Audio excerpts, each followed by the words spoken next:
কলকাতার অদূরে একটা পুরনো হাসপাতাল, সুধীর মেমোরিয়াল।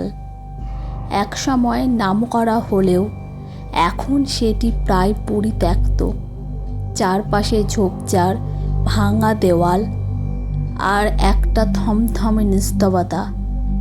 লোকে মুখে হাসপাতালটার একটা নাম চালু আছে, ভূতের হাসপাতাল।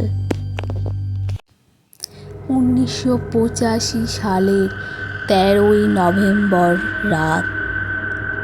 সেই রাতেই ঘটে এক ভয়ানক দুর্ঘটনা, যা চিরদিনের মতো বদলে দেয় হাসপাতালের ইতিহাস।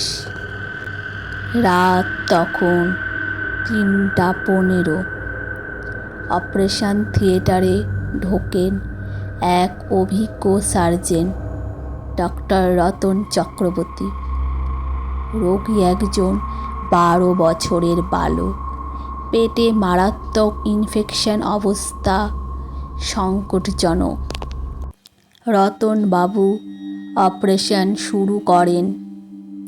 নার্স রীতা ইঞ্জেকশন দিতে গিয়ে হঠাৎ বিভ্রান্ত হয়ে পড়ে। একই সময়ে হাসপাতালের পুরনো অক্সিজেন সাপ্লাই বন্ধ হয়ে যায়। 1 মিনিট, 2 মিনিট, হৃদস্পন্দন থেমে যায় ছেলেটির।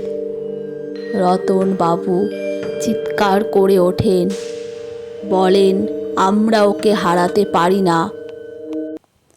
বাকি নার্সরা বলে, ওই সময় ওনার মুখটাই নাকি পাল্টে গিয়েছিল। চোখ লাল, মুখে ঘাম, কাঁপছিলেন কিন্তু থামছিলেন না। তারপর হঠাৎ ওটির দরজা ভেতর থেকে বন্ধ হয়ে যায়। কেউ বাইরে থেকে ওটির দরজা খুলতে পারে না। ভেতরে শুধু শোনা যায় চিৎকার, আমি শেষ করব, অপারেশন অসম্পূর্ণ নয়। ভোরবেলা দরজা ভাঙা হয়। ভেতরে একটা ভিন্ন দৃশ্য। অপারেশন টেবিলের ওপর ছেলেটির নিথর দেহ, আর পাশে পড়ে আছেন রতনবাবু, মুখে মাস্ক, হাতে গ্লাভস, মৃত। তবে তার মুখে তখনও ছিল একটা অদ্ভুত শান্তি। তারপর থেকে সেই ওটি বন্ধ করে দেওয়া হয়। কিন্তু বছর ঘুরতে না ঘুরতেই হাসপাতালের মধ্যে অদ্ভুত সব ঘটনা শুরু হয়। রাত 3টা পেরোলেই ওটি 3 নম্বর রুমের লাইট নিজে থেকেই জ্বলে ওঠে।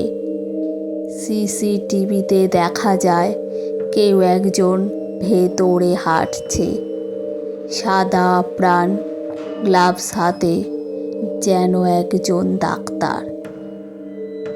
কিন্তু ফাইল অনুযায়ী সেখানে কেউ ঢোকেনি। একবার এক ইন্টার্ন ডাক্তার সাহস করে ঢোকে সেখানে। তার নাম ছিল কৌশিক। সে বলে, ভেতরে এক ঠান্ডা অনুভূতি, আর মনে হচ্ছিল কেউ কানে কানে বলছে, ভয় পেও না, আমি তোমার চিকিৎসা করব। পরদিন কৌশিক নিখোঁজ। ওটির ভেতরে পাওয়া যায় এক জোড়া গ্লাভস, রক্তের ছিটা, আর পেছনের দেওয়ালে লেখা, অপারেশন চলছে। লোকজন ভয় পেয়ে যায়। কেউ আর ওই হাসপাতালে চাকরি করতে চায় না। সরকারিভাবে সেই হাসপাতাল বন্ধ হয়ে যায় 1990 সালে।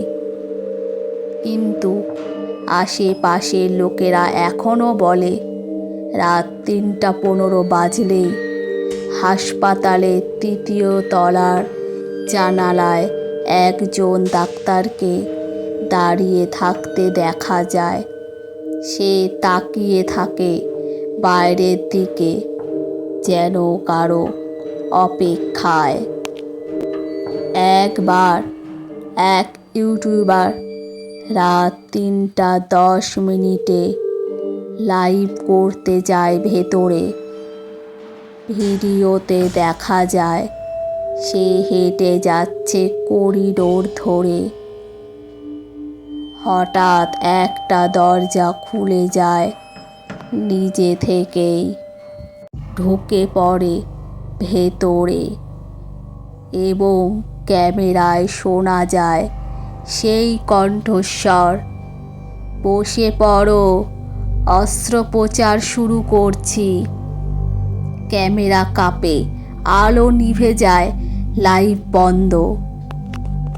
পরে লোকজন ক্যামেরাটা উদ্ধার করে, আর তাতে শেষ ফুটেজে দেখা যায় এক জোড়া লালচে চোখ, একটা গলা, আমি এখনো বেঁচে আছি, যতক্ষণ না অপারেশন সফল হয়।